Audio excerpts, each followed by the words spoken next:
Greetings, team. Welcome to Monday Morning Pearls, brought to you by Span the Chasm. My name is Randy Remersma. Before we get into the Pearl, I want to encourage you to go out and listen to our podcast, Uncommon Sales Success.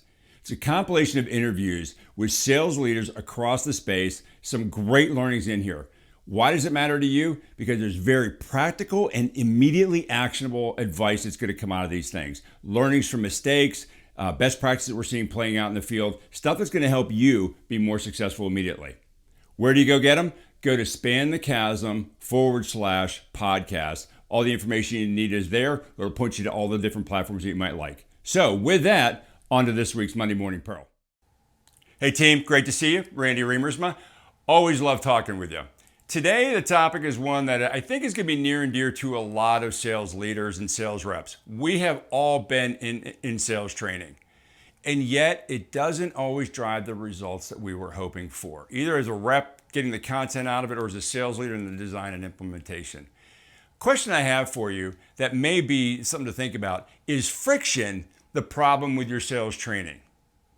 Lots of leaders do sales training, as we've already talked, whether with an outsourced firm like Span the Chasm, they do it insourced with their own team.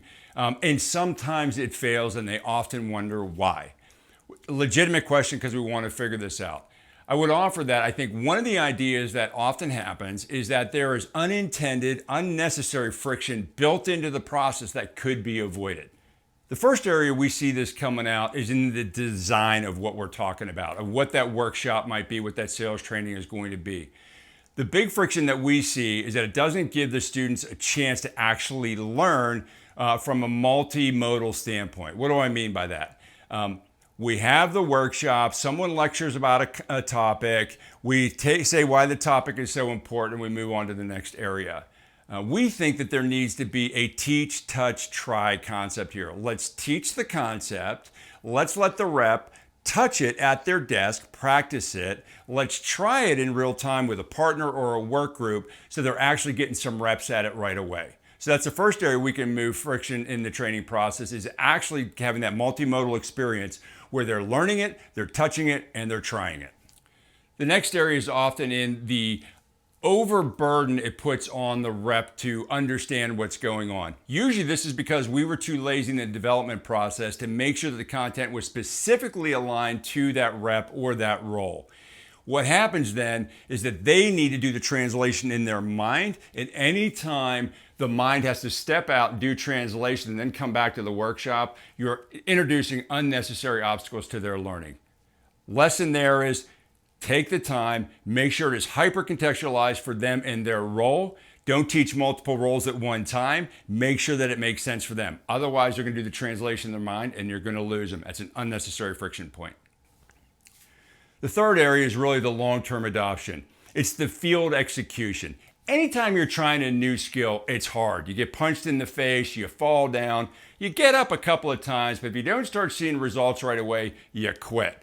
And so I think an area of unnecessary friction to adoption and growth is not having that adoption mindset. We know it's going to be hard. We know we're going to learn some new skills. There's some built-in resistance to that because human beings do not change well. Therefore, we as a leadership team need to make sure that we've got the processes, the exercise, the adoption mindset, the inspection mindset that takes a long-term view to this skills development to ensure that our teams are going to be able to be successful. Without that, it's another unnecessary friction point to learning.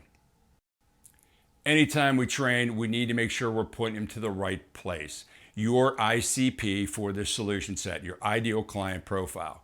You may sell a lot of things, you may sell only one thing. As you're bringing new things out to market or you are training new skills, whatever that might be, we need to make sure that we're pointing the team to where they can win, have a much better advantage than the rest of the marketplace, and can improve their rate of success. The three pillars of sales: protect and grow deal size, shorten their sales cycle times, and increase their close rates.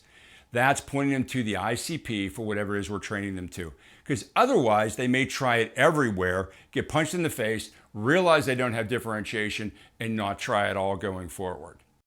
By spending a little effort up front to make sure that the content is contextualized, to make sure that the learning experience is multimodal, to make sure that you've got an adoption process in place, and to make sure you're pointing your team to the ICP, their ideal client profile for whatever you trained them on, are 4 areas where you can remove some friction that will prevent your teams from being successful and driving the results that you care about.